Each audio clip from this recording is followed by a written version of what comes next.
What's up, oneChurch.tv? Pastor Carlo here, bringing you another one of our daily devotionals. Please forgive me for being a little underdressed to be in the White House. I actually, a couple of years ago, look at that guy behind my shoulder. He's kind of creepy. That's a Secret Service agent masquerading as a tour guide. Anyway, a couple of years ago, I and a couple of my pastor friends, we got to go to Washington, D.C. and spend an entire day at the White House in the executive office building and in the White House and tour the White House. And it was just an amazing kind of once in a lifetime deal. Got to see the vice president. It was just a really cool experience. But I'll never forget this particular moment as we were in some of these rooms there on the state level of the White House. We just come through the East Room and the Blue Room, and this is where, and obviously the Red Room. And I remember one of these Secret Service agents, who are kind of the museum slash tour guides, told us all to slow down as we were going through the building, taking our pictures and doing our selfies and just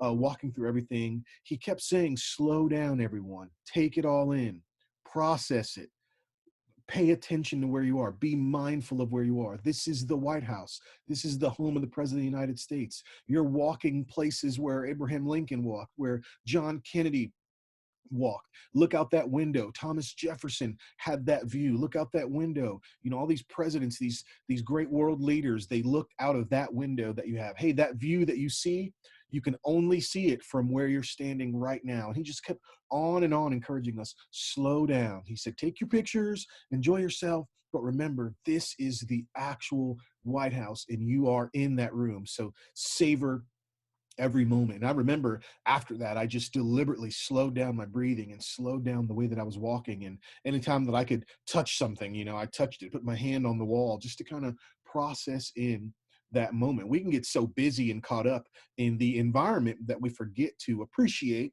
where we actually are. And in the current situation that we've all been, being whether it's sheltering at home or some people actually being in isolation or quarantined, it's easy to get so caught up in the environment that we don't ponder where we are. Now, people have been telling you for weeks about not be anxious and not to be fretful. And I just want to say, from a different perspective, especially here in the state of Tennessee where I live and where oneChurch.tv is headquartered out of, our state is about to go through some different transitions where maybe things will start to go back a little bit more like they used to be, with shelter in place being lifted, it seems like, and just some modifications that are going to happen. Very soon, we may find ourselves not in the shelter in place lockdown situation that we're in now. I'm not an expert. I don't work for the CDC, as you obviously know, but the signs in the state of Tennessee are pointing more towards, hey, things are going to be a little bit better, if even a little bit. And so what that means is this moment today, right now, that you have,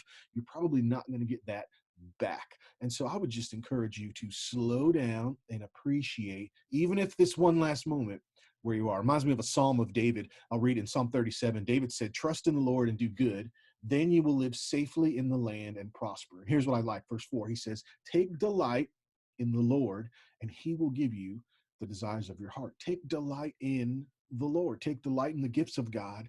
Take pleasure in all the good things that God has done for you. What has he brought you through this past season? What's he currently bringing you through in your life? And then later on in verse 7 of that same chapter, 37 of Psalm, David says, be still in the presence of the Lord and wait patiently for him to act. Don't worry about evil people who prosper or fret about the wicked and their schemes. I love that. He says, be patient in the presence of the Lord. Again, you've heard some of these messages over and over and over again, but I want you to think about patience and slowing down and anxiety, not from the perspective of, oh my gosh, we're in a crisis, but hey, this crisis is going to pass eventually.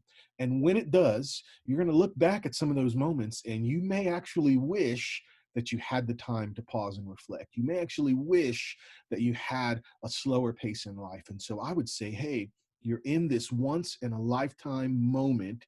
Slow down, appreciate it, soak in as much as you can for as long as you can, because it's totally worth it. This weekend at oneChurch.tv, we are wrapping up our series, What God Is Really Like. Make sure that you are subscribed and like our Facebook page, and that you're following us on YouTube, and share those things with us. Invite digitally as many people as you can as we're wrapping up this awesome look through the story of the lost son, the prodigal son, especially this one, because this one really will give you the heart of what One Church is about and give you the heart of what God wants for us as followers of Christ. Which brother, which character in that story should we really be like? So we definitely want you to be a part of that. By the way, I do have ears. That's just the way this whole virtual background thing is messing me up. But anyway, you guys know that I'm for you. God is for you. Keep being the church. We'll see you online this Sunday.